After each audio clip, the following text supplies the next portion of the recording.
Hello, good afternoon. Today is May 15th, 2021, and I'm Bhavani Thuraisingam from the University of Texas at Dallas, and I'm recording a presentation, and that is on inference problem in secure database systems. And this is a research topic that I've been working on for almost the past 35 years. As I have mentioned in various presentations, I got into cybersecurity back in 1985 when I was at Honeywell to design one of the first two high assurance secure database systems.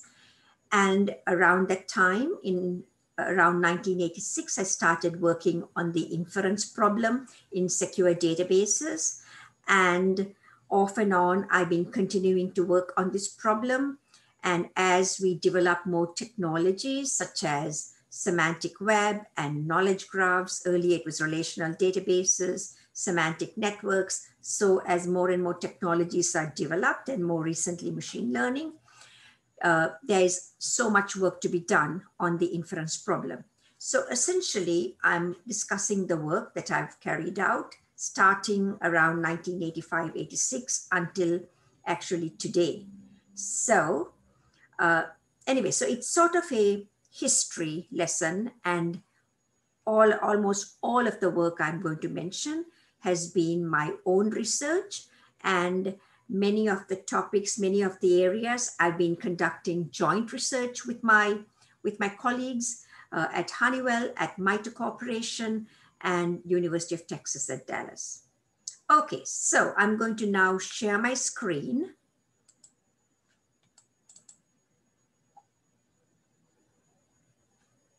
Okay, right, so I've got many slides, around 70, because again, it's from start to finish. Okay, so now let's get started. The inference problem in secure database systems or secure database management. So the topics I'm going to cover, first an overview of the inference problem, and then inference problem and security constraints / policy processing. We used to call it security constraint processing back in the 1980s and 90s. More recently, it's policy processing. It more or less, it means the same thing. And then some of the more recent work, mean 1990s and beyond, on inference problem in emerging systems. So the bullet number 2, inference problem mainly in relational database systems. Bullet number 3, inference problem in emerging systems and applications. And number 4 is semantic data models. So how do you apply semantic data models such as conceptual structures and semantic networks and so on to represent and reason about the inference problem? So I'm attacking it, or actually I don't want to use the word attack, I'm handling it from different aspects. So inference problem, of course, it's an unsolvable problem. And so I'm going to analyze the complexity and then talk about some of the logics I've developed for secure databases. And at the same time, some expert systems that we developed, and this was a long time ago, to manage and handle this inference problem.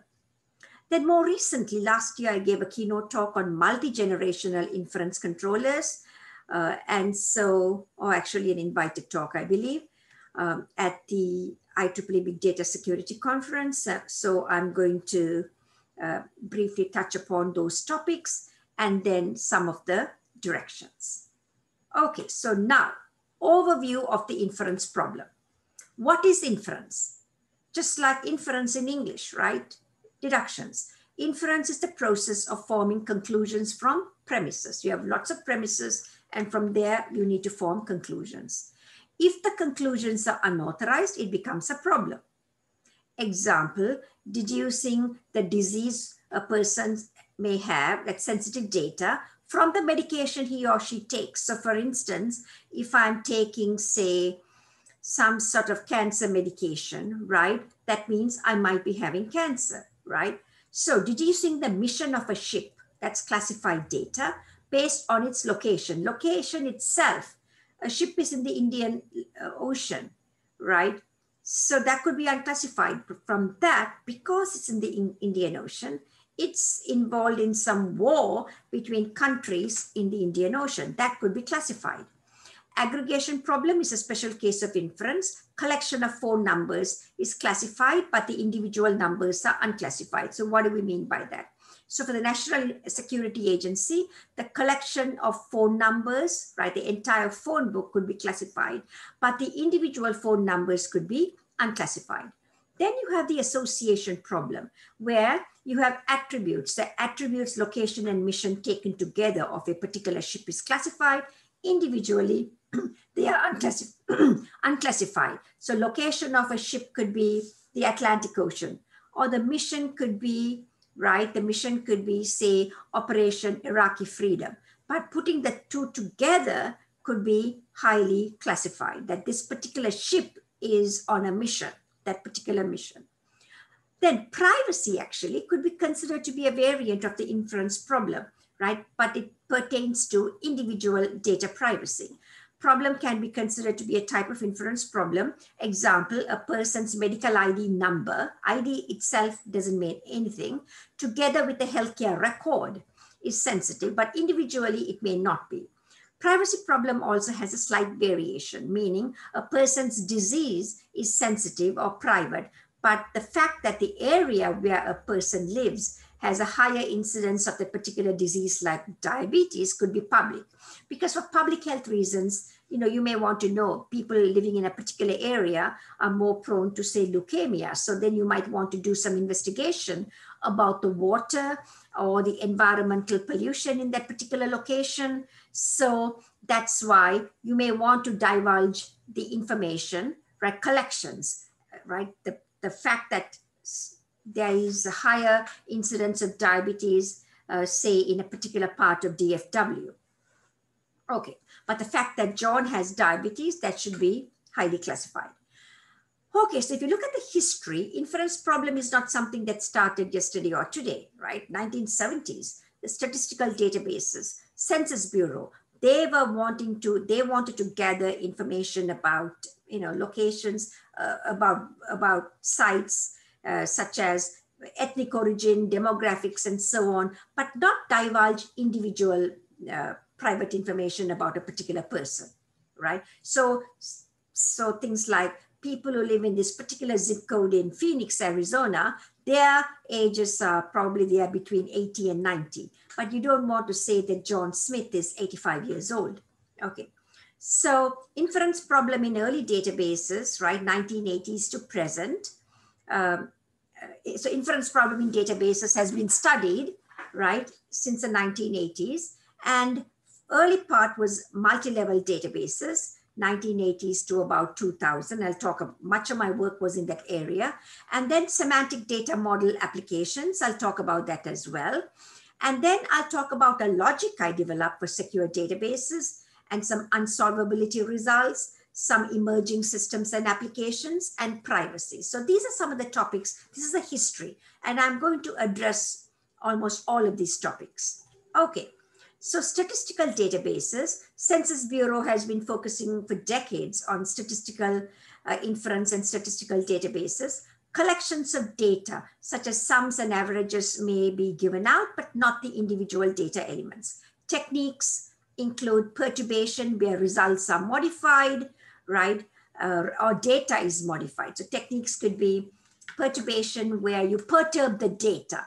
Randomization, where random samples are used to compute summaries, okay? Or you randomize the data. Techniques are being used now for privacy preserving data mining, right? So a lot of the techniques in statistical databases are now being used for privacy preserving data mining. And I'll talk about that later too. So some of the early work, access control and inference on discretionary security. And this work was done both at System-R, IBM, now it's DB2, and UC Berkeley developed a system called Ingres, which was, I think, purchased by Computer Associates. Ingres became a corporation and acquired by Computer Associates. So access control in databases started with the work in SystemR and Ingress projects. Access control rules were defined for databases, relations, tuples, attributes, and elements. So you can have access control on a particular entire database, a particular relation, some rows of a relation, some attributes, and so on. And the languages, SQL is now a standard that was initially developed by SystemR, the folks at IBM, and UC Berkeley developed Quell. And the main statements are grant and revoke. Okay, so the policies, or we used to call them constraints, read access on employee table to a particular user group A, where the salary is less than 30,000 and department not equal to security. So grant all access to employee table provided the person's salary is less than 30,000 and the department of the person is not security. So I believe it was both SystemR and Ingress, they developed this technique called query modification. Now it's called, of course, query rewriting.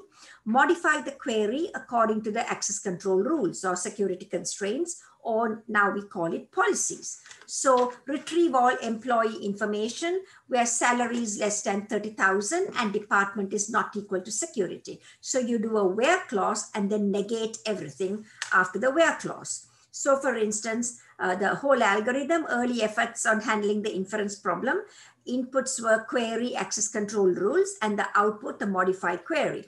And the algorithm given a query, examine all the rules or policies or constraints relevant to the query, and then introduce a where clause to the query that negates access to the relevant attributes in the access control rules. So suppose you have an example, rules are John does not have access to salary in the employee table and budget in department table. So department and employee can be joined on department number. So query is to join employee and department relations on department number, modify the query to join employee and department on department number, and project on all attributes except salary and budget. Output is the resulting query. Okay, so we did a lot of work on that. I'm going to revisit it. One point I want to mention, which is sort of relevant to what we are discussing. So what is the relationship between confidentiality, privacy, and trust? Confidentiality is essentially secrecy. Privacy is protecting information about individuals. So confidential information about individuals. Trust is, do you trust the person, even though you can give the data to the person according to the security rules, but do you really trust him or her? So before I, as a user of organization A, send data about me to organization B, I read the privacy policies, right, enforced by organization B. So before I give it to A, and A is saying it's going to send to B, I want to look at the B's policies. If I agree to the privacy policies of organization B, then I will send data about me.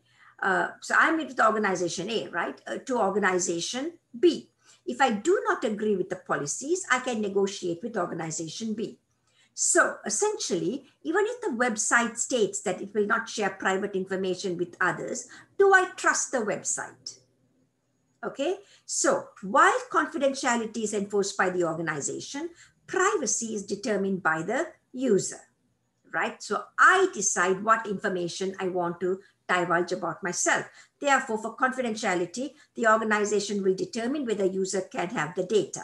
So I query the organization will give me the data, but the organization will also check to see, can I be trusted? But in the case of privacy, I enter data about me into the website, but website will tell me these are the privacy policies. I will not share your social security number, but I will give information about your purchases. So I can decide what I want to do. But again, even if the website says it's not going to share my social security number, do I trust the website? That's the main challenge. Okay. Now I come to my main work that I was carrying out, especially starting around 87, 88 until around 95, 96. So we had a patent on this work, and this was really a major contribution at that time. Security constraints policy processing for the inference problem. So we had many policies. Today we call it policies, those days constraints or access control rules. So simple policy, John cannot have the attribute salary of access to salary information. Content-based, if relation mission contains information about, say, missions in the Middle East, or maybe missions in Australia, then John cannot have access to mission.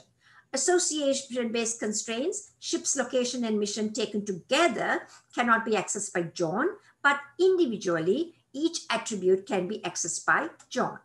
Release constraint, after X is released, Y cannot be accessed by John. So after you release something, a good example is that after you release the last 4 digits of your social, you don't want to release your first 3 digits because then there are only 2 digits in between. Somebody can brute force and get that information, right? So aggregate constraint, 10 or more tuples, like the entire phone book of National Security Agency at once upon a time was classified, but some other individual phone numbers could be given out. Dynamic constraint, after the mission, information about mission can be accessed by John. Okay, so these are some of the policies. A good example is that until Osama bin Laden was killed, none of us had any information, but as soon as he was killed, they released the information. That was around probably, I believe it was April 30th or May 1st, back in 2011, 10 years ago, actually. Right. So you can use the similar constraints for healthcare, such as only doctors can have access to medical records, simple constraint. Content-based, if the patient has AIDS, then his information is private, her information. Association-based constraints, names and medical records taken together is private. Release constraint, after medical records are released, names cannot be released. Aggregate constraint, the collection of patients is private. Individually, you can give out. It doesn't make so much sense, common sense, but that's a policy. Dynamic constraint, after a patient dies, information about him becomes public. Remember, until a patient dies, they don't give out any information about the person in the hospital or anything like that. Okay. Now, what we were most interested at that time was inference problem in multi-level databases. What is a multi-level? Actually, it's an MLS. Sorry about that. It's MLS database system, okay? Not MLSS. Multi-level secure database management system. Users are cleared at different security levels like unclassified, secret, top secret, confidential. Data in the database is assigned different sensitivity levels. Again, unclassified, confidential, secret, top secret. So it's a multi-level database. Users share the multi-level database and users are supposed to get only the information at or below their level. So MLS DBMS is a software that ensures that users only obtain information at or below the level. User reads at or below his level, her level, and writes at his, her level. The thing is, we have essentially enforced a variation of Bella-Padula policy. Bella-Padula policy says that you can read at or below your level, but write at or above your level. Bella-Padula policy was developed for the operating systems, but here we are interested in database systems. So what we figured, it doesn't make any sense you want to write something above your level and then later you can't read it.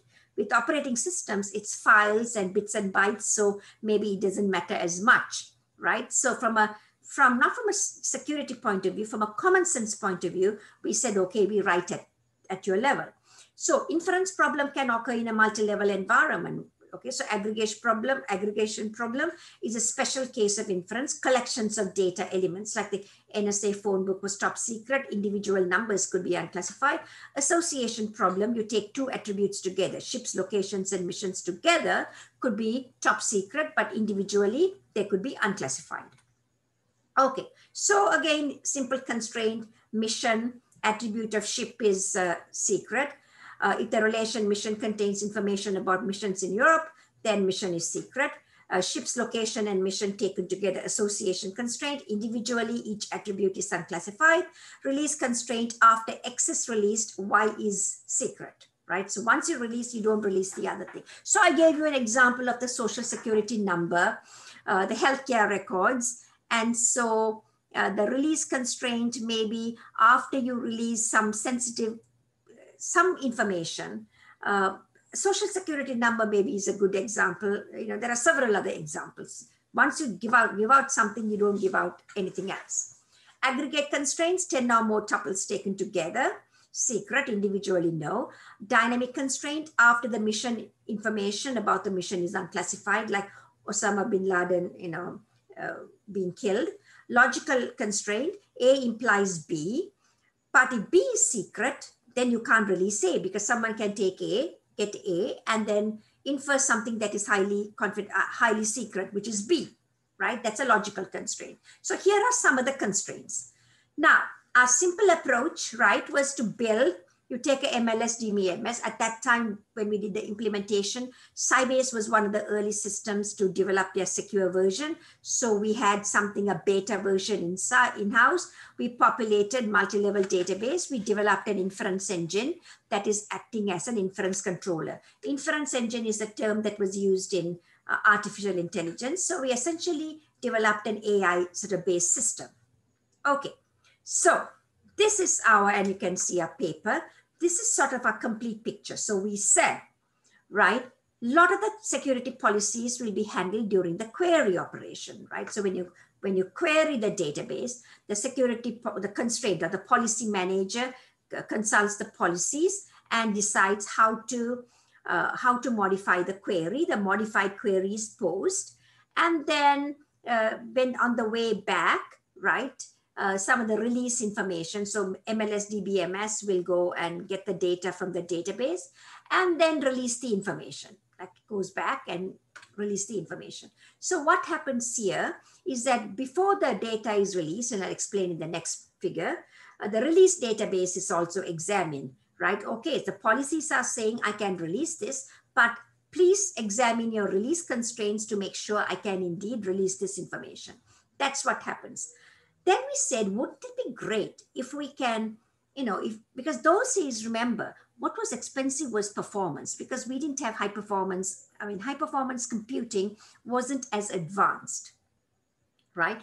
And so we had, the query processing operation would be very expensive. You don't want the person to wait for a long time to to get the results, right? So let's handle as much as possible during database update time. So what we said was, when the database is updated, any policies or constraints that you can use to compute the level of the data, security level, then you don't have to worry about it during the query operation.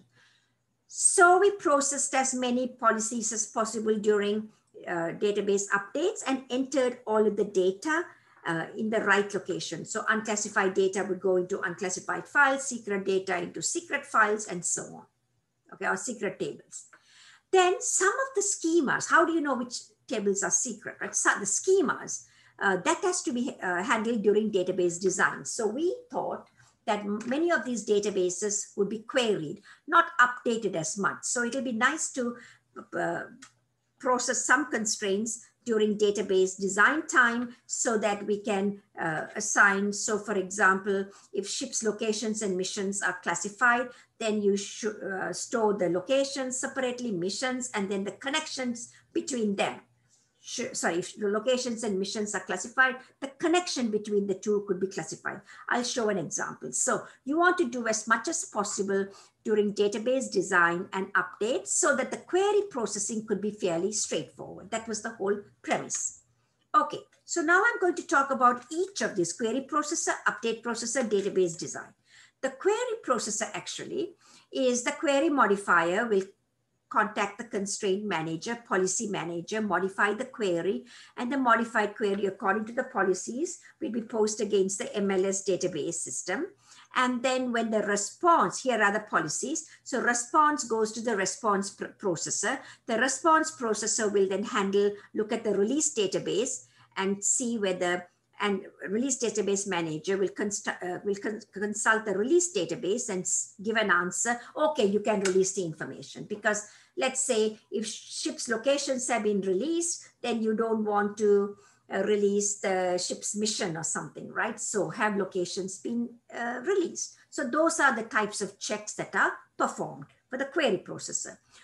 So query is modified according to the constraint/policies. Release database is examined as to what has been released. Query is processed and response assembled. Release database is examined to determine. So you want to do it 2 times because there are different types of release policies. So a paper that we published explains the details. Then you check the release database again, and then decide should you really release it and give the results to the user.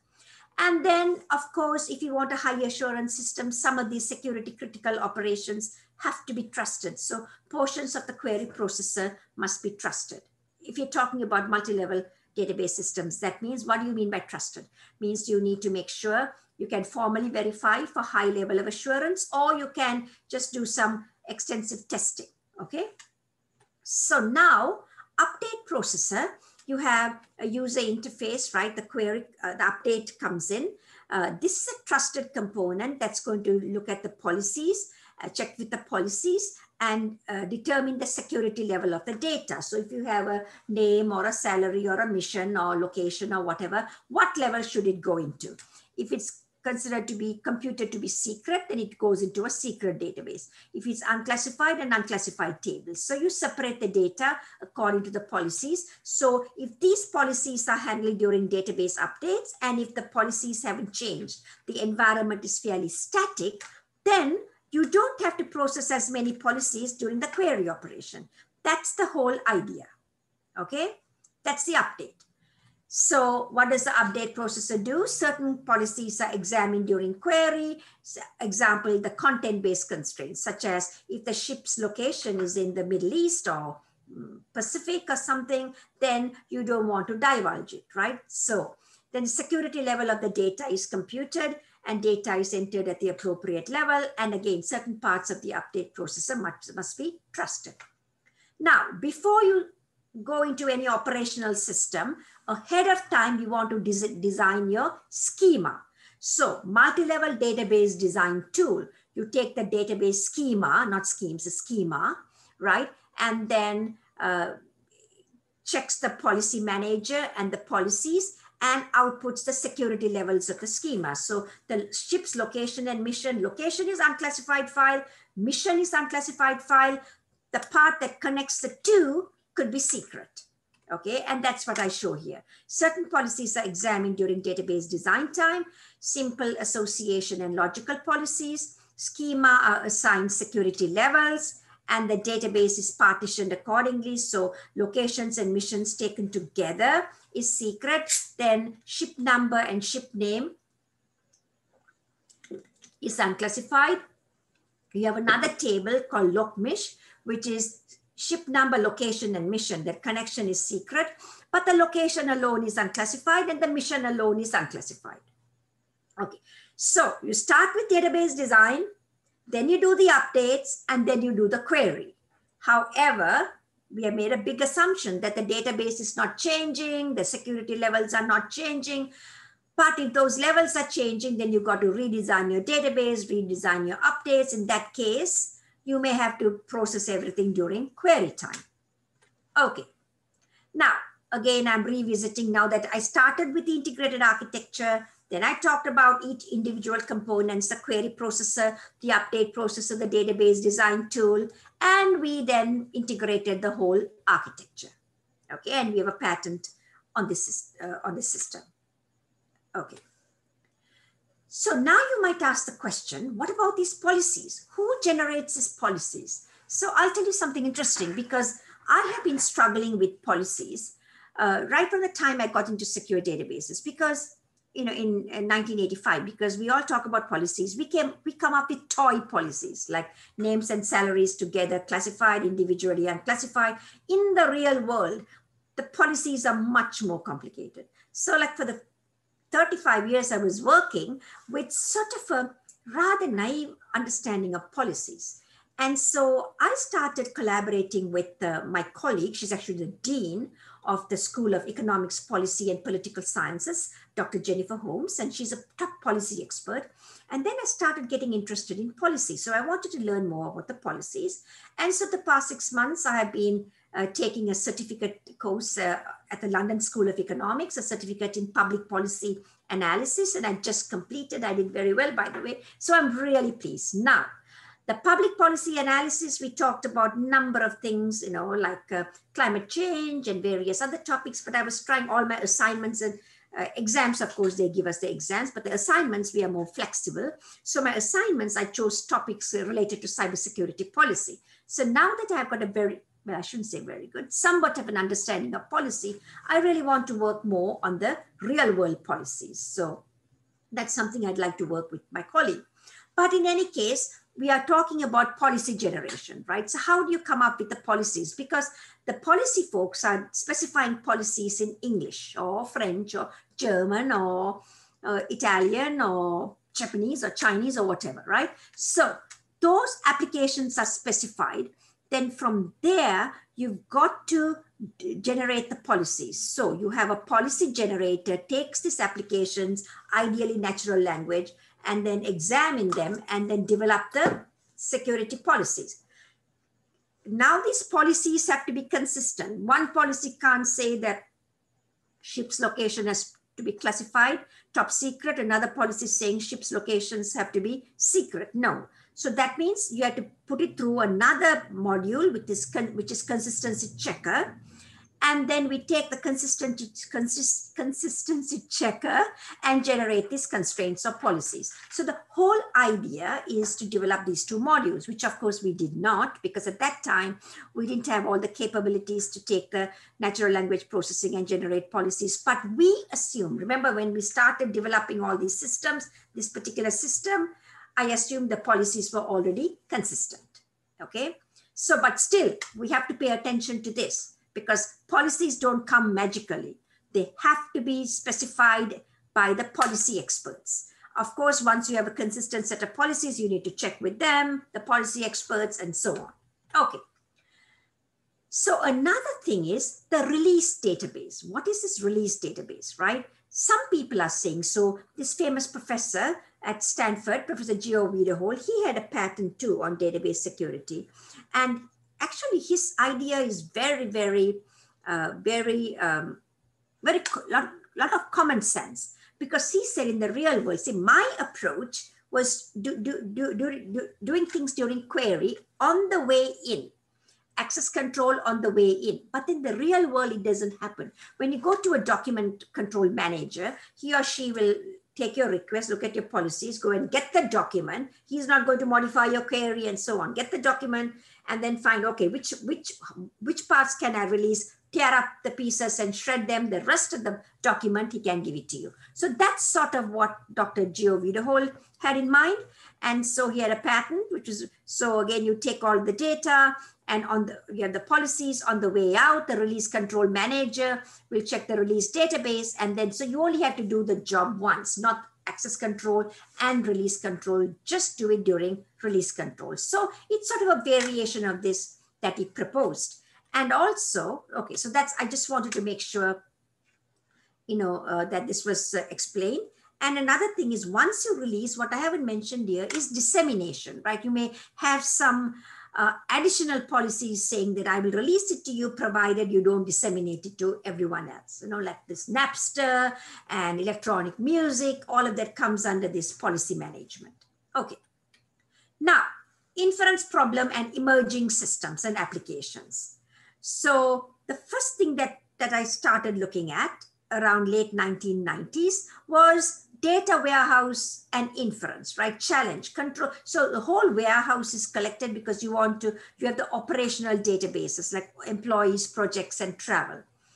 But warehouse is meant to answer queries like who is traveling with whom, or which projects are incurring a lot of travel, which employees are working on projects. So they want to find summaries and correlations. So you query these databases and then you pull in the data and build a warehouse, data correlating employees with travel patterns and projects and so on. So the whole idea is to bring sufficient data into the warehouse so that you don't have to go back to the operational databases each time you have to answer a query. And then warehouse can answer analytics queries, right? That's going to support the business. So warehouse could be relational and the users are querying the warehouse. So there is a huge potential for inference because you can, there are different databases. So warehouse is collecting all this data and then correlating whenever you put things together and correlate. there is a potential for unauthorized or security violations through inference. So when you bring in the data, you need to, into the warehouse, you need to have some kind of an inference controller that's going to tell you, okay, no, you cannot combine these because that's top secret data. Okay, so that's important. So that's data warehousing. Data mining, now it's all data science. But at that time, again, we thought about data mining as a threat to security privacy. So data mining is giving us facts that are not obvious to human analysts. So can general trends across individuals be determined without revealing information? So without revealing that John has diabetes, can you say that people who live in this part of the country are more prone to diabetes? Again, possible threats. You can also have another aspect. So individual values are classified, whereas collections are not. On the other hand, collections and associations are classified, but individual values are not. So combine collections of data and infer information that is private. So disease information from prescription data. And apparently during Operation Desert Storm, there was a lot of military action. Just before that, lots of pizza delivery to the Pentagon in the middle of the night or wee hours of the morning, right? So again, we want to protect the associations and correlations between the data that are sensitive.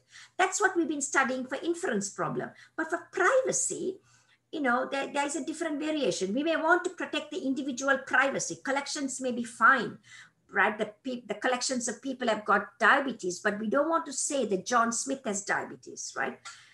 And not the results from data mining. So the area where he, she lives has a higher incidence. So we can mine and say that people who live in a particular part of DFW, there's more tendency to have diabetes or COVID-19 or whatever, but not John Smith. Individual values have to be, you know, private.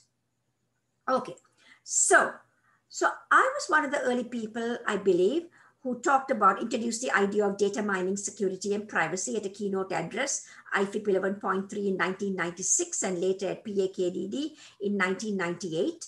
The first one was in Como and the other one was in Melbourne, and subsequently published a landmark paper. I call it landmark because I was at the National Science Foundation, and that was in 2002. So when you write a paper, of course, we are program director, so everyone wants to follow, right? Everyone wants to see, I mean, because you've got funding priorities, you've got funds to give, so everyone quotes your paper. So it had quite a few citations, spawned a new area of research.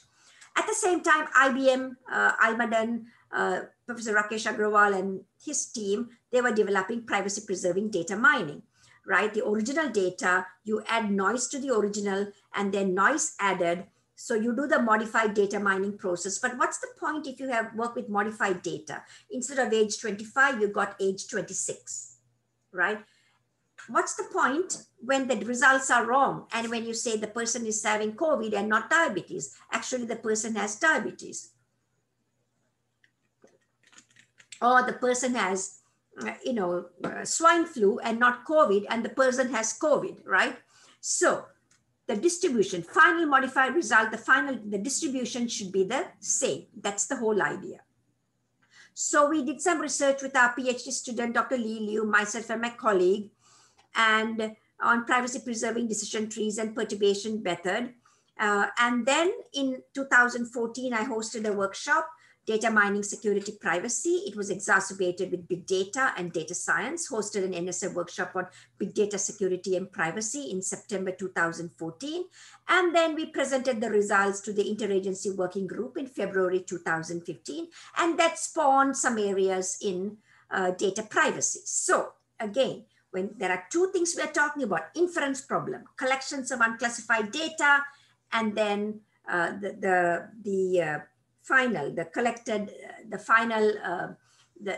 aggregation or the association is classified. And the privacy is more like your individual values are are private, highly classified, but the collections or the associations could be public, right? So we are both addressing it from different aspects. Okay, so what are we doing in security, privacy preserving data mining? Okay, so prevent useful results. So again, I'm still in emerging applications area. Prevent useful results from mining, So we said, okay, why don't we introduce cover stories and give false results? So nobody can mine and get useful information. So only make a sample of data available and the adversary is unable to come up with useful rules. Oh gosh, when I gave that presentation at the CoData conference, I think that was in Paris in 1999. Oh, everyone, I almost got booed, although they didn't boo me. They were saying, oh my God, how can you say this? How can you give false results? That means if you start, it's almost like saying, I'm going to give you fake news, so you can't really get to the real truth. Imagine if I were to say that I'm going to give fake news today in 2021, I'll probably be crucified, right? So no, that's not going to work, right? So we abandoned that idea. No point giving cover stories. From a security point of view, great, but not from a, because people need the actual data. Look, with all the fake news, imagine all the bad things that could happen, right? So then there was another group, IBM group, talked about perturbation, randomization, introduce random values into the data or the results. Challenge is to introduce, without random values, without significantly affecting the data binding results. Give range of values for results instead of exact values. So there was randomizing, perturbation. And then my colleague, Dr. Murad Kantajulu, developed pioneered techniques for multi-party computation. Each party knows its inputs, right? Encryption techniques used to compare. So we are in a group. Each one of us has a secret, and what do? We encrypt our secret and put it in a basket. And so all our secrets are there, and the data mining tool will work with the secrets, encrypted data, get the result, decrypt the result, and say, oh, there is a lot of people in this room prone to get diabetes, because maybe there are people who have said that they have diabetes, or maybe their parents have diabetes, or whatever. Okay, so you don't divulge your secret that you have AIDS or diabetes or COVID, but the final result is shown. Okay, so inference problem can also occur in non-relational databases, any type of data, right? Access control for text, audio, and so on. So for instance, the granularity of protection for text, John has access to 1, 2, but not to 3, 4, or chapters 2 and 3 putting together is classified. Images, John has access to portions of the image, access control for pixels. So pixel 3000 and pixel 4000 together could be classified. John has access to frames 1000 to 2000. Jane has only access to scenes in the US. So foreign scenes are classified, or frames 4000 to 5000 are classified. So security policies, you have association-based constraints like collections of images are classified. So these are some of the policies. In fact, we did some work on access control for multimedia and access control for geospatial data. Okay. So now we go to another emerging technology, semantic web, and also it's evolved now into knowledge graphs. According to Sir Tim Berners-Lee, semantic web supports machine readable and understandable web pages. It was a huge thing at one time. It still is, and it's evolving into knowledge graphs, which is being used for all kinds of applications, including security, layers for the semantic web, and of course, security privacy cuts across all the layers. So you have the Unicode, XML schemas. The key technologies of semantic web are RDF and ontologies, resource description framework. Of course, XML is extensible markup language. They all use XML syntax. And then you have the rules and query, logic, proof, and trust, and various services, of course, every layer. So rules and query, Sparkle query languages for XML, query languages for RDF, and various types of rules ML, or what's that, Sparkle, there's Sparkle query, and there's also another type of rules language for semantic web. Okay, there are various types of rules languages. So security and privacy cuts across all of these layers. Okay, so that's another thing. And why is it so useful? Because the inferencing semantic web has reasoning capabilities. So with these reasoning capabilities, you can have machine can understand the web pages, right? RDF is logic-based, and ontology is also logic-based, so they can reason and make inferences. However, because of the reasoning capabilities, there could be security violations, right? Semantic web-based reasoning capabilities is built on several logics, including descriptive logics, and inferencing is key to the operation of the semantic web. right? We need inferencing for machine understandable web pages. So need to build inference controllers that can handle different types of inferencing capabilities. So what are these inference controllers? How are they going to look like? The main challenge is to control unauthorized inferences from legitimate responses. We know that, right? You get all these legitimate responses, put it all together and infer something that is highly sensitive. That is, can one infer highly sensitive information from, say, unclassified semantic web data? By the way, this has to be sort of like a question mark. Sorry, I should have put that question mark earlier. So that's the whole point here, right? So essentially the principle is the same, whether it's relational data or semantic web data. But semantic web data, you know, it's got, you can represent almost anything, video and audio and so on. And so RDF, you know, is graph structure. But again, the ideas are very much the same. So look, we developed an inference controller for semantic web, right? And very similar techniques that what I showed you earlier, except that in the earlier implementation, remember the integrated architecture, we use secure Sybase, but everything else we implemented from scratch. All our inference engines, our query processor, our update processor, they were all implemented in C. All of the policies were in C. But now, I mean, that was in 1990. This now is in, this was done in 2010, 20 years later. 20 years later, we had semantic web technologies. And so we had semantic web engine, which is like Jenna, and all of these web pages and documents, XML, RDF. Inference engine, we use Pellet from University of Maryland College Park.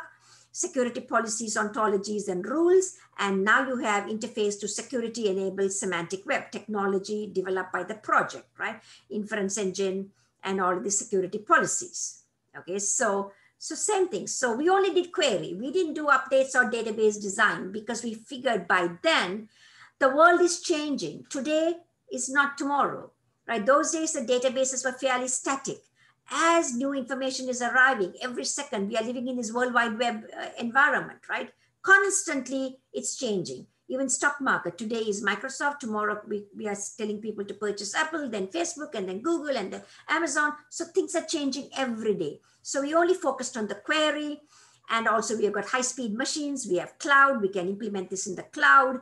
So we have all those facilities, right? So we designed an inference controller based on semantic web technologies. Okay, and we use the reasoning capabilities for semantic web.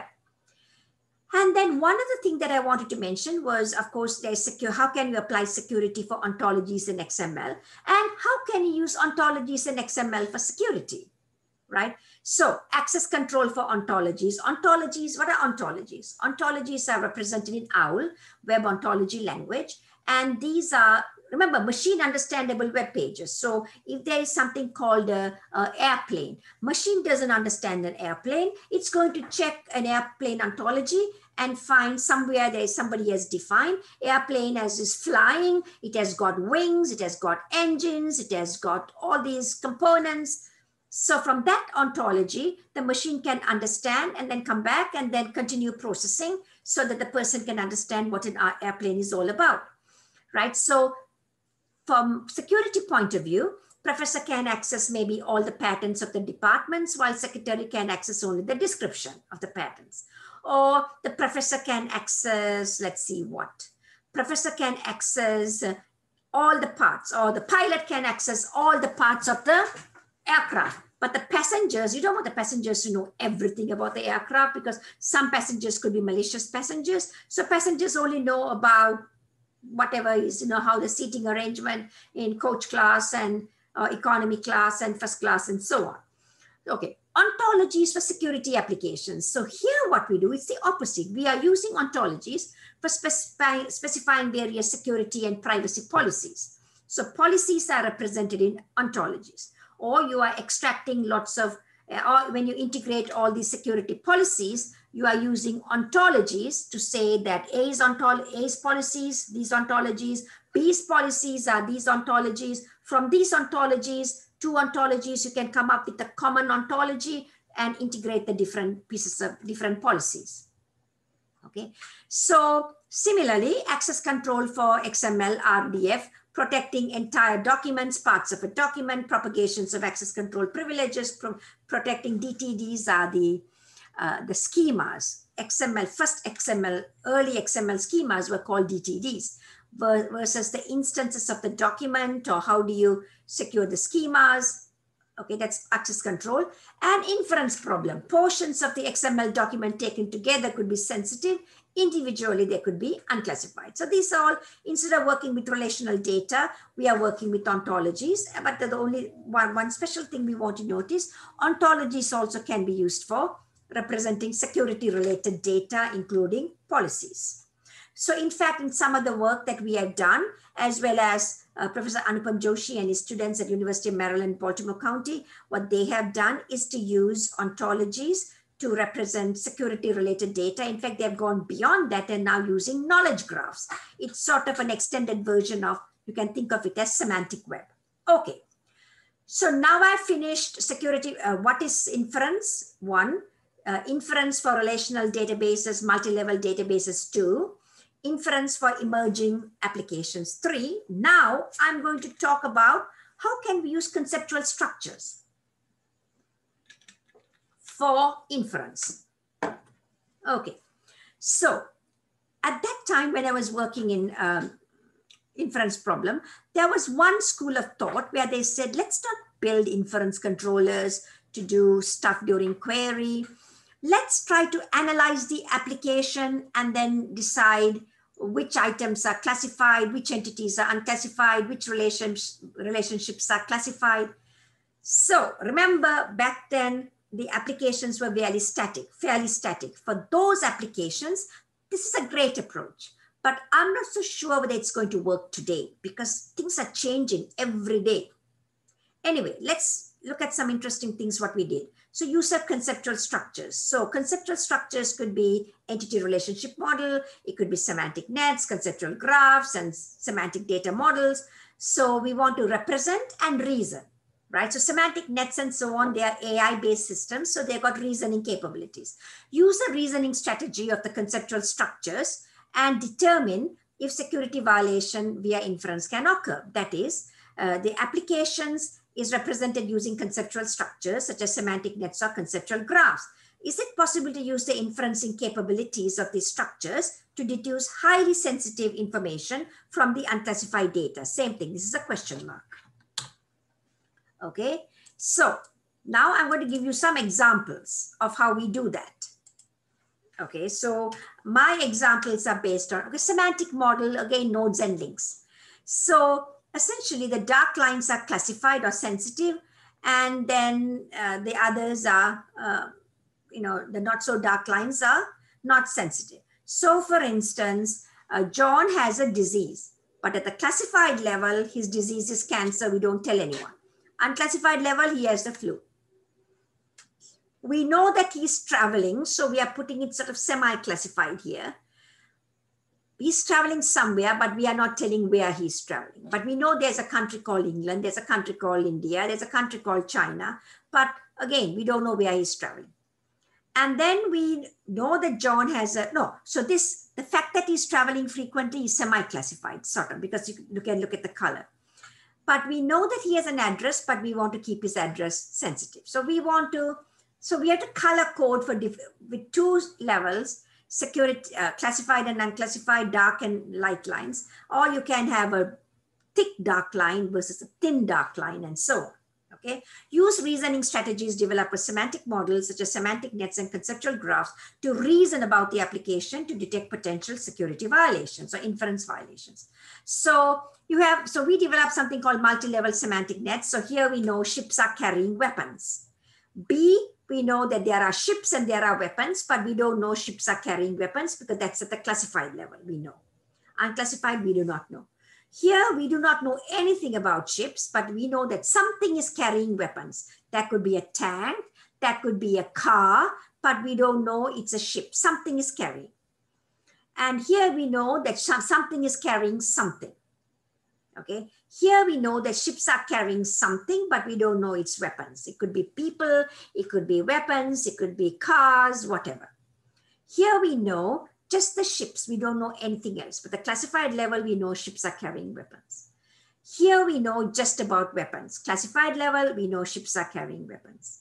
Here we don't know anything at the unclassified level. So here's an example of a multi-level semantic net. Okay, so complex multi-level semantic net. Oh, so we have, where do we start? Reagan is a ship. Everything that is not dark is unclassified. Okay, Reagan has, Captain is Smith. His actual skills, 20 years of experience, but at the classified level, he has got some additional skills, battle management. And then Reagan has passengers, but classified level, it says an explosive weapon called Sun. And it's in the Mediterranean. It's going to Italy or maybe Italian waters. And location 16 June 2000, fine. But the classified level is really going to India. But we know there's a country called India, but we don't know Reagan is going to India. Okay, so it's a complex net. And so it also has ISA echo links, like Reagan is a ship, or ship is a kind of water vehicle that we want to protect, that the ship is a, it doesn't make sense because we all know that ship is a water vehicle, right? Okay, so another, some other rules, ship is a water vehicle and ship is also a vehicle, but we know that a water vehicle is a kind of vehicle. So if we know the ship is a water vehicle and water vehicle is a kind of vehicle, ship is a vehicle, but that can only be made at the classified level because all the lines, look at the lines.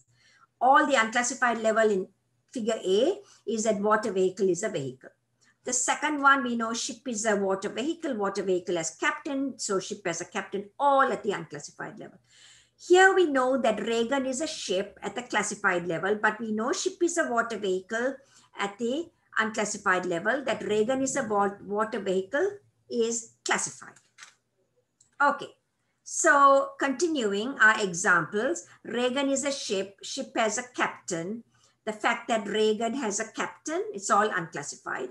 Reagan's destination is India and India is a country. So here we know that something is a country and Reagan's destination is a country. And that country and Reagan's destination, some location, that location is a country. And Reagan's destination will be a country, but the fact that it's India, that's classified. Okay, so now we can apply transfer rules. That means if our semantic net hasn't specified explicitly, we can use the rule. So this rule says, if Reagan is carrying an explosive weapon called Sun and it's in the Mediterranean, it's going to India. So B is a semantic net. There's no connection between Reagan and India, but we know Reagan has a captain called Smith and Smith has battle management. So that's really not so relevant here in this case. But then Reagan is carrying an explosive weapon called, Sun, and then it's in the Mediterranean. So looking at this rule, we can then add this link. That's what we are showing here. But that has to be at the classified level. Classified level, we know that Reagan is going to India. We are applying this rule to this semantic net so that we can fill in the blanks. Now we can also specify policies. Reagan is carrying Sun, and that's at the unclassified level. Sorry, at the secret level. Here we are saying, right, if Reagan is in the Mediterranean, and dotted lines are if it's in the Mediterranean, if he's carrying an explosive weapon called Sun, then he's on his way to a country, not just sitting in the middle of the ocean. Okay, so we don't know what country. So now we apply all our policies to show, and the reasoning, security violations. So look at the first one, right? This is an arrow here, by the way. So Reagan as Smith, captain has skills, battle management, it's carrying an explosive weapon, it's in the Mediterranean. So we know that it is going to a country called a country because we are applying this rule here and it's carrying Sun. And then we are applying this rule. So it is going to a country and that is unclassified and that is classified. Here we are saying, right, Reagan, Smith has battle management, it's is carrying explosive weapons, right? That's, we are saying explosive weapons, that's secrets, right, carrying, fine. It's in the Mediterranean and it's, we know that India is a country and at the unclassified level, we are filling in the blank and saying Reagan is going to India. these two semantic nets are not consistent, because the fact that Reagan is going to a country has to be sensitive. So we know that the fact that Reagan is going to a country, but here we are saying Reagan is going to India, but we know that India is a country. So from here we know that Reagan is going to India. Reagan is going to a country, but the Reagan going to a country is classified. So here we have Reagan going to a country classified. Here we have Reagan going to a country is unclassified. And that's a security violation. Okay, another violation, Reagan is carrying explosive weapons at the classified level. So here we say ship is carrying explosive weapons, Reagan is a ship, and captain, so the ship has a captain, right? So this captain is the captain of the ship. Fine. So let's see how the violation occurs. The violation is occurring is that with this number B, the policies themselves are inconsistent. The fact that Reagan is, the ship is carrying explosive weapons must be classified. No, Reagan carrying explosive weapons must be classified. So we are saying Reagan is a ship carries explosive weapons. So applying the rules, Reagan is carrying explosive weapons.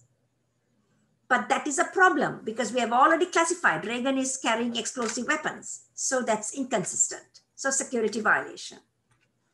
Okay. We can also specify universal and existential quantification, conditional. So here we say all the ships, every ship here is going to some country. So Nimitz could go to Australia, Reagan could go to India. So every ship is going to a country, right? So what we are saying, again, it's a rule, transfer rule. So if any particular ship, if it's carrying explosive weapons and if it's in the Mediterranean, then it's going to some country Y. And here we are saying for every ship, if it's in the Mediterranean and if it has some explosive weapon, it's going to a country, but that country at the classified level is India. So every ship must go to some country.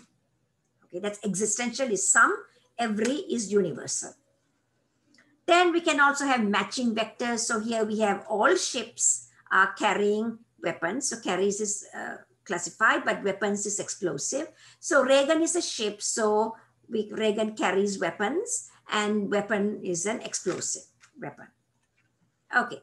So we can also do matching and binding. So we can, again, it's filling in the blanks. So the policy is saying every ship, I mean, okay, the India is not, there's no white because when I copied and pasted for my paper, the white part was missing. Sorry about that. So all the ships, right, for every ship, right, if it's the location is the Mediterranean, and if it's carrying some weapon that is explosive, then it's going to India. And B is saying that India, New Delhi is the capital of India. Reagan has Smith has got battle management. Reagan is going Sun is explosive. Sun is an explosive weapon. Reagan is going to the Mediterranean. Another ship called Florida. Florida is also carrying explosive weapons, right? Moon. So Florida is also carrying explosive weapons, and Florida is also in the Mediterranean. We can apply this rule here to the semantic net and conclude at the classified level, Reagan is going to India and Florida is going to India. So Reagan is going to India and Florida is going to India. So matching and binding. Now, negative statements. Reagan is not going to Italy. Okay, that's so. What we can do with these negative statements, so on, and we can give proof by refutation. That's how theorem provers started in the 1970s. So you negate something and then you prove that it's wrong. Okay, so we have several facts here. So yeah, what we are saying is Reagan location, if the location is Pacific Ocean, Reagan is going to Australia at the classified level. So here we are saying Florida ship is going to Australia. Then there is a ship called Reagan. Here we are saying Reagan is not going to Australia. Here we are saying Florida is going to Australia, but Reagan is in the Pacific Ocean. That's classified. But we know that if Reagan is in the Pacific Ocean, then the destination is Australia. So here we are saying Reagan is in the Pacific Ocean, but if the Reagan is in the Pacific Ocean, Reagan's destination has to be Australia, right? So because we know Reagan is in the Pacific Ocean. So if the location is Pacific Ocean, then the destination is Australia. And we know Florida is going to Australia. So we say Reagan's Australia. But already we have said Reagan is not going to Australia. So we are arriving at a contradiction. It's a proof by refutation. So somewhere something is wrong. So either Reagan is not on the Pacific Ocean, or we cannot make this claim that Reagan is not going to Australia, or we cannot have these rules. So we've got to go and fix the problem. Okay, so that finishes my next part, that is using conceptual structures. Now I've got two more parts. One, this is sort of fairly theoretical aspects. And this is really, I got a lot of commendation for my work on complexity, logic, and expert systems with respect to inference.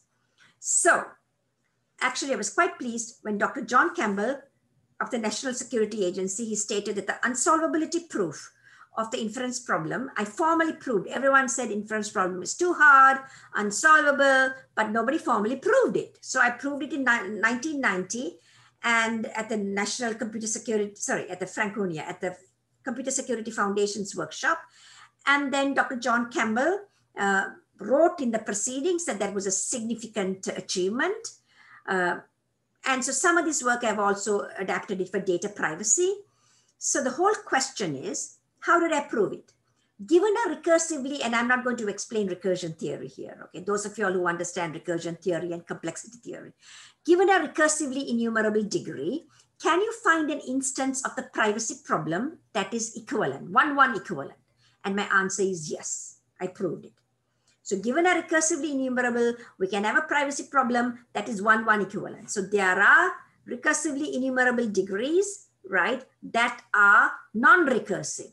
And so if it is 1-1 equivalent, so you can have a privacy problem, or in that case also an inference problem, right? That is recursively enumerable, which means it's unsolvable because it's non-recursive, because there are non-recursive, recursively enumerable degrees. That has been proved by, I don't know, Turing or Post or some great recursion theorist. And so if you can find that correlation, right, then you can say inference problem is unsolvable.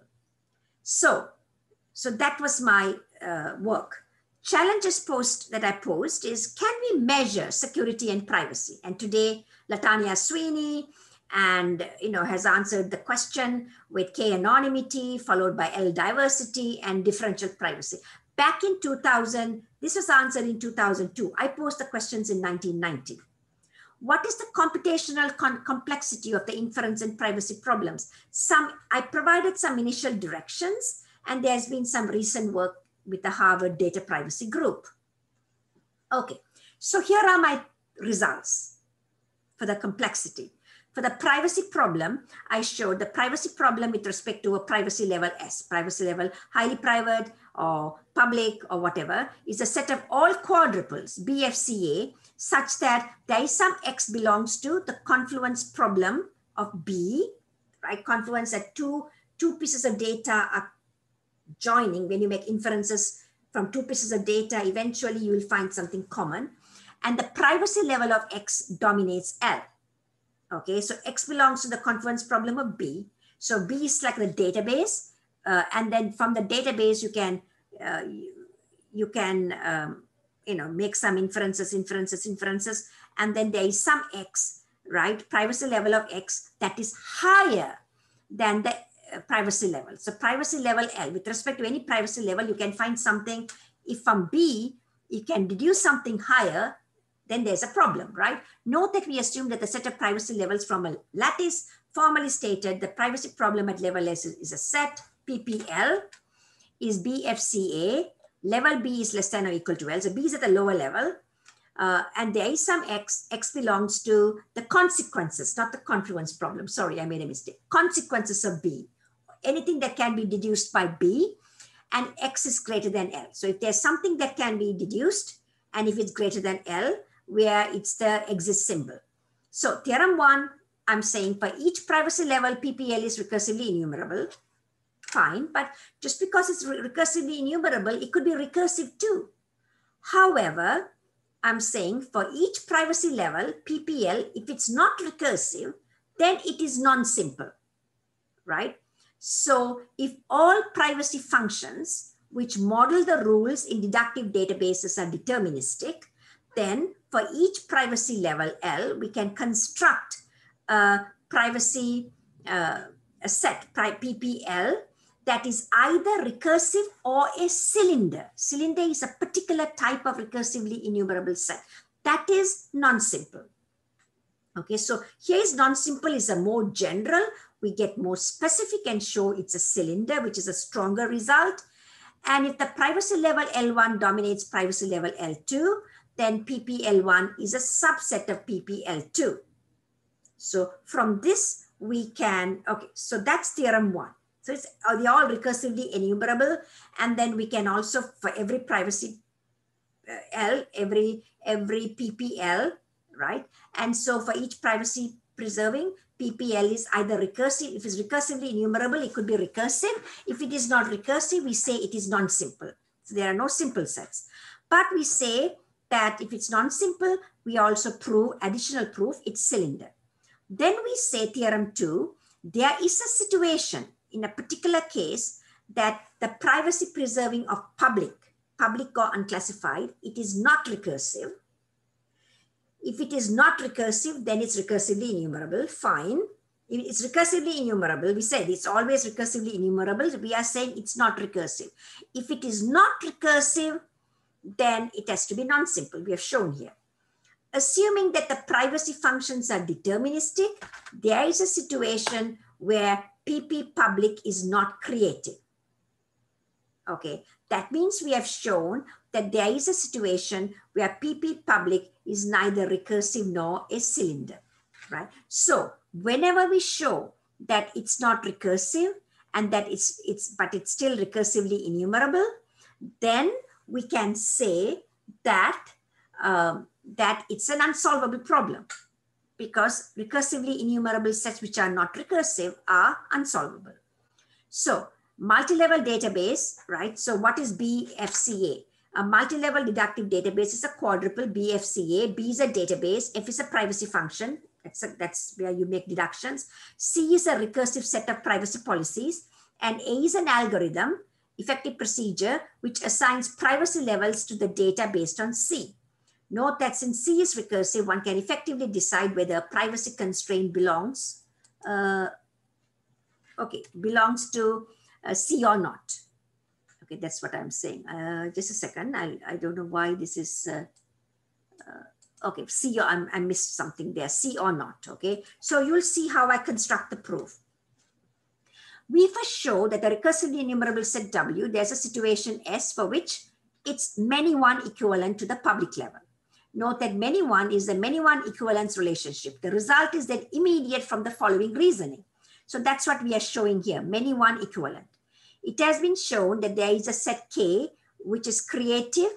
K is the set X with the X partial recursive function holds on input X. That has been already shown in the literature. The situation S that is constructed from the recursively enumerable set K will guarantee that PP public is creative, right? So we have many situations here. One, so we are showing that there is, in one aspect, PP public is creative. This is because if two sets A and B are many one equivalent, A is creative, then B is also creative. If PP public is creative, then it cannot be recursive. If it cannot be recursive, then there is a situation where it's unsolvable. Okay, so given a recursively enumerable set W, we create a situation S by defining a set of privacy functions. That's what we are doing here. So the set of privacy constraints be 0, 0. So only policy we have in this example is 0, 0 is classified. Everything else is unclassified. That is the only element that is assigned the privacy level. That is the pair 0, 0.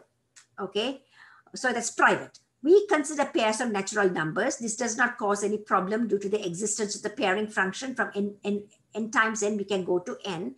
N is a set of all natural numbers. The set of privacy policies, constraints is recursive. Note that that's assumption we are making. So because our set of privacy policies are finite, and finite means recursive and does not depend on W. So we are defining so remember what I mean by a situation is that we are constructing a privacy function. So the privacy function we are constructing, which depends on W, we assume that E is the index of W, each recursively enumerable set. The privacy function F for a pair UV is defined as follows. So we start from U0, U1, U2, and so on. We come to U. Each time we check.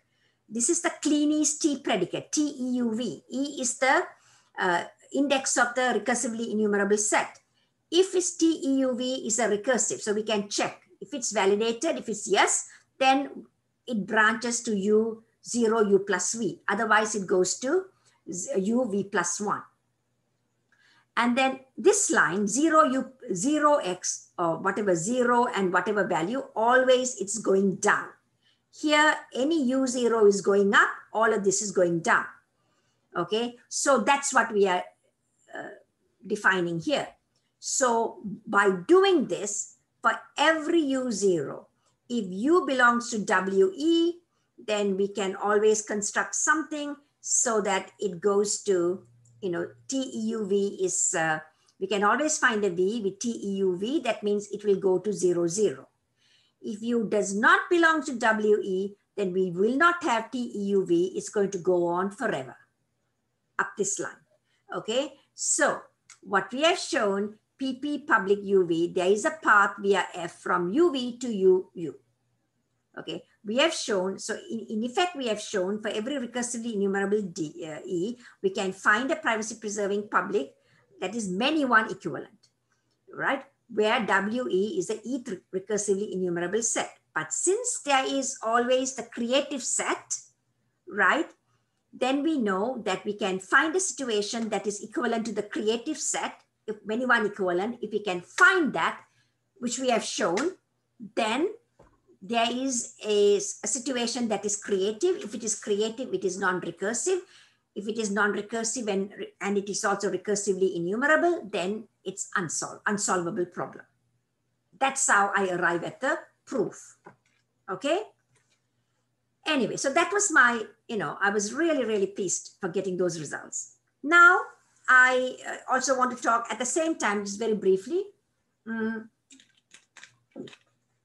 I developed a logic. So at that time, everybody was talking about deductive databases, databases that can make deductions and make inferences. So those databases are very kind of scary from security point of view because they can have all these automatic deductions, just like I talked about semantic web, and then they can make all kinds of unauthorized inferences. So I developed a logic called NTML, non-monotonic type multi-level logic. At that time, it was a breakthrough. Extended type restored logic to support reasoning in multi-level environment. So if you look at the work of Jack Binker and Robert Kowalski, I applied their work for multi-level databases. So developed both the proof theoretic and model theoretic approach for viewing multi-level databases. And so security policies, we treat them as integrity constraints for multi-level databases.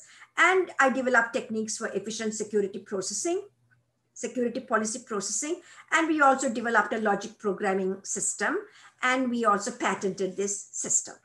Okay, so by developing a special logic, and looking at the security policies and integrity constraints, everything amounts to, is the database satisfying the integrity constraints?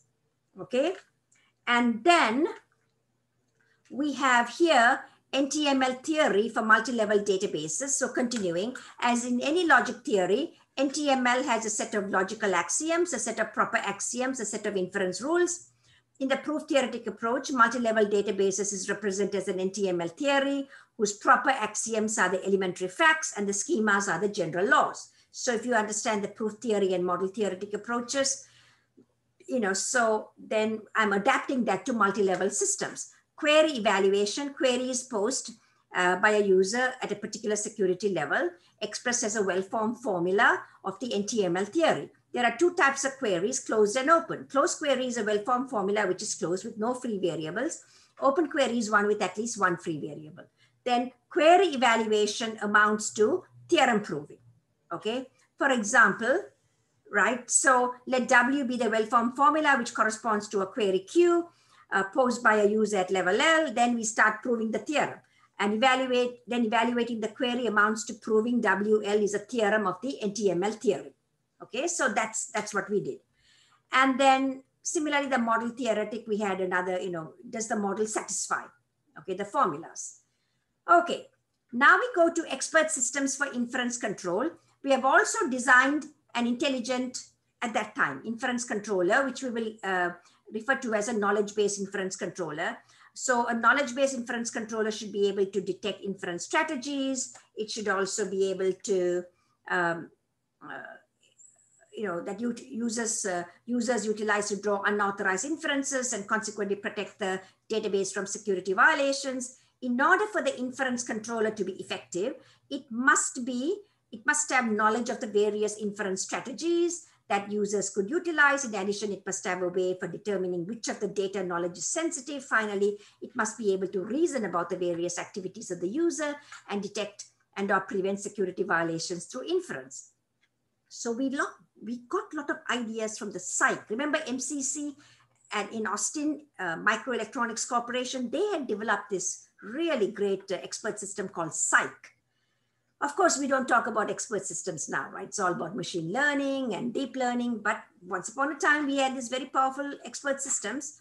And so we got those ideas. And so we developed a system called knowledge-based inference controller. We call XinCon, expert inference controller, right? XinCon is able to deduce unauthorized inferences that users could make via logical deduction, certain types of non-classical logical deduction, and analogical reasoning. XinCon is also extensible so that the future it could reason about additional inference strategies, such as inductive and heuristic reasoning. The major components of XinCon are a user interface manager, an inference engine, a knowledge manager. We also had a truth maintenance system. If you look at Psych, it has a truth maintenance system, conflict and contention resolution. XinCon will utilize security constraints to determine sensitivity levels of the data and knowledge, okay? And so an expert system, so what is interesting about the expert system, it's not real time really. So we have an expert system, all of the stuff, it's like an audit database. You put everything in there and reason, and then it'll say, okay, a problem has occurred. Okay, maybe today we can have a real-time expert system. And at that time we said it's going to be used offline. It's going to do all kinds of analysis and give advice. Okay, so that finishes, the logic and complexity and so on, expert systems. Now I talk about multi-generational. Where are we going? First generation was in the early 1980s, that's the statistical databases, and then we moved to multi-level databases. With respect to statistical databases, organizations such as Census Bureau, as well as epidemiologists were interested in studying the various populations, while at the same time ensuring the privacy of the individuals. Techniques such as perturbation and randomization were used to ensure data privacy. Much of the work on database inference controllers started with the Air Force Summer Study in 1982 to design multi-level database systems. In such systems, as I said, users are cleared at different clearance levels and the data assigned different sensitivity levels. The goal is for the users to access the data and they are authorized to read. Data that they are authorized to read.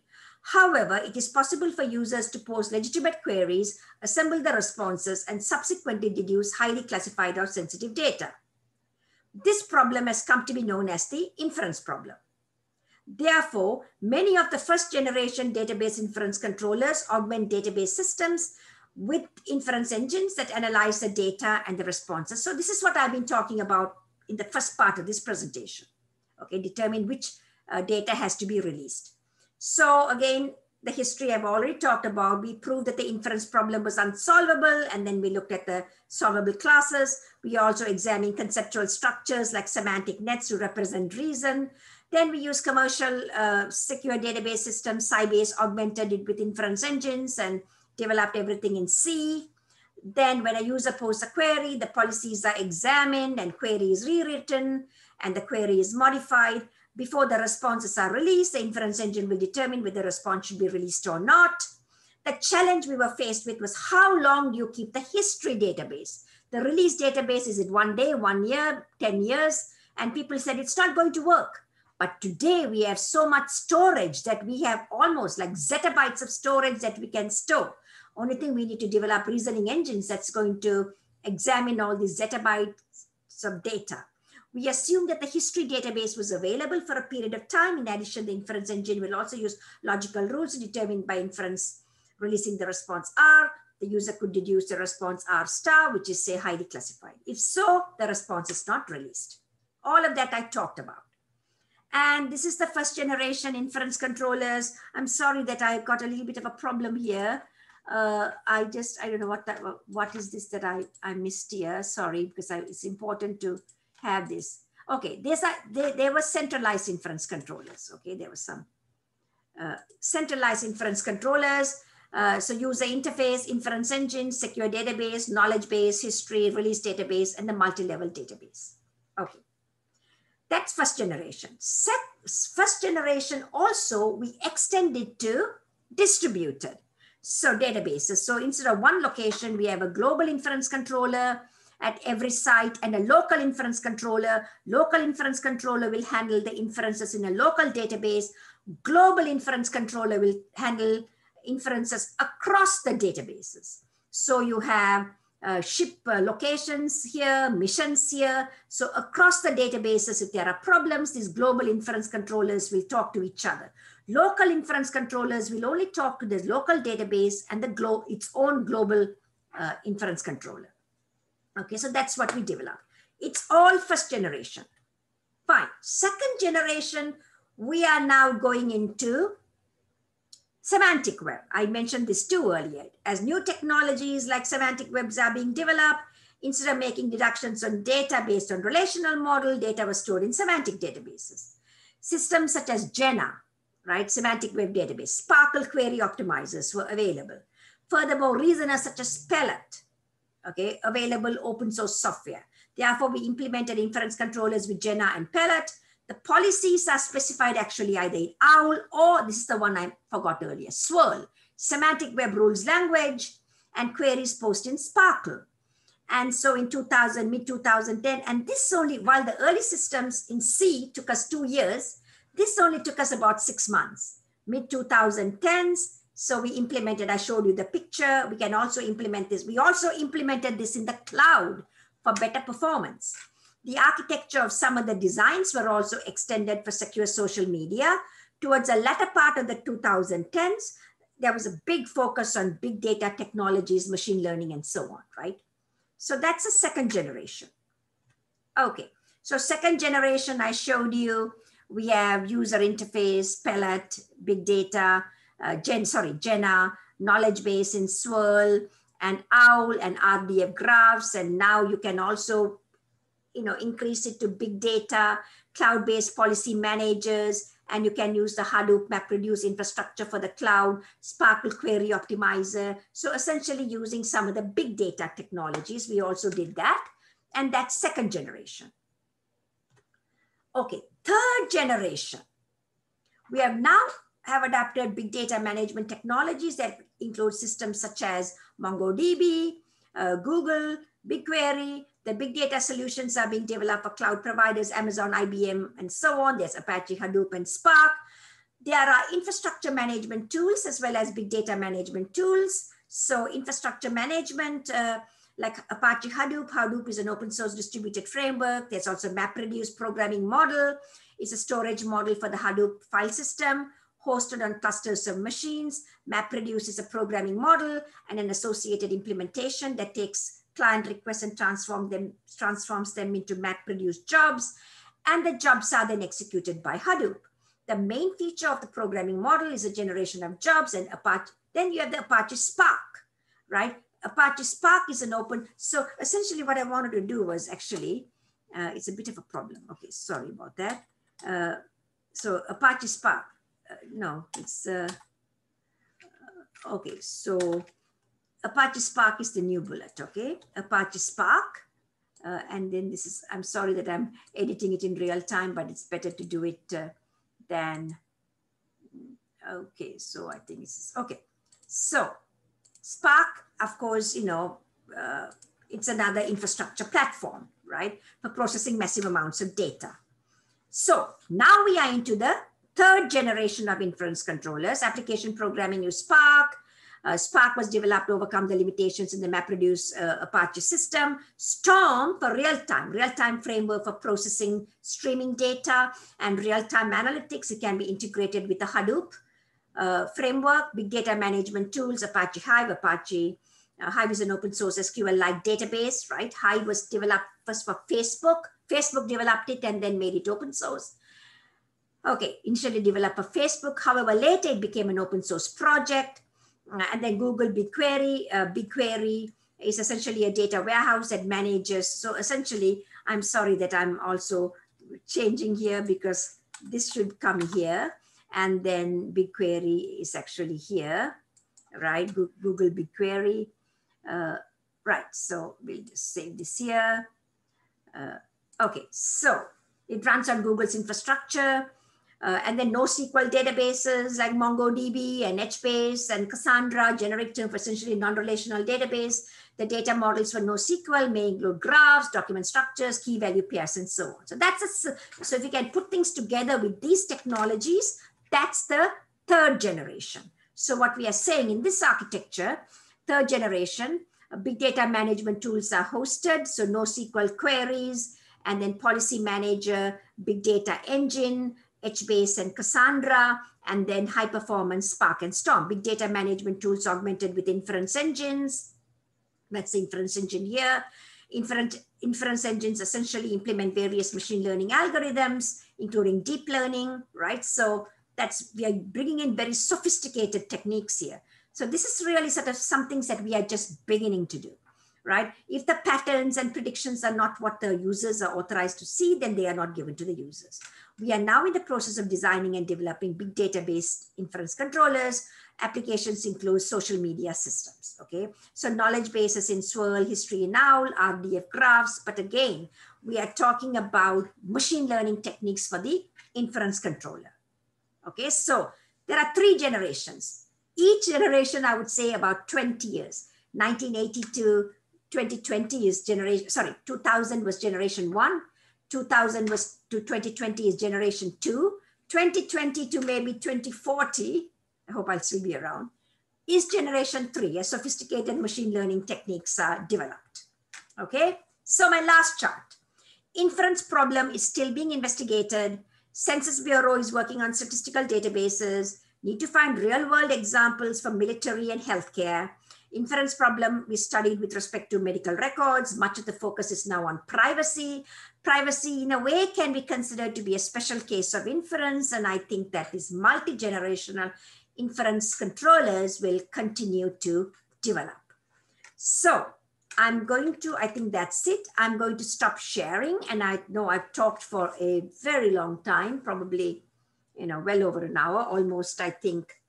Right, I think it's about an hour and probably over an hour and a half, but this gives you really a complete picture of the work that I carried out on inference. It extends from theory to practice. So I talked about the unsolvable results, developed a logic, and maybe some of the expert system stuff.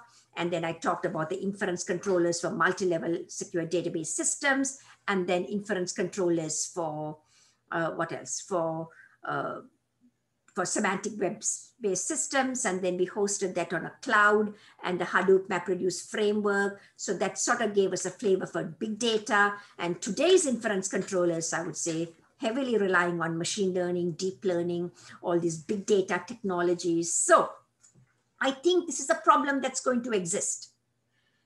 And as we are dealing with more and more data, we are concerned about sensitive data being leaked. We are also concerned about private data and people inferring private data from all the publicly available information. And so this is sort of a problem. And if you look at some of my presentations earlier, things like Facebook. So wouldn't it be great if you're posting something on Facebook? Facebook will do a quick analysis, use our inference controllers, and then quick analysis and say, oh, okay, do you really want to post this? Because if you post this, people can infer that you've got AIDS or you've got COVID or something like that, and they may not want to have any association with you. So those are things that, some of the technologies I've mentioned here could be quite helpful. Okay. And so I'm really pleased I recorded this presentation. So most of my presentations I record sort of before keynote addresses. So I do a recording and send the link to the conference organizers, but I'm also there live to either present or answer questions. But in case there's a technology glitch, they can at least show my video presentation. But some of the presentations, I've selected some important topics that are very near and dear to me, like the inference problem. And so I have given several presentations on inference. So I wanted to sort of put all of them together and put them all together. There's still so much more to do, right? Inference in social media, inference in this, that, and the other. But I wanted to put everything together and give a presentation. Okay. So again, thank you very much. And again, thank you for listening to this long presentation. And I'm going to continue to make some more presentations. So please watch my YouTube channel. And again, thank you. Bye.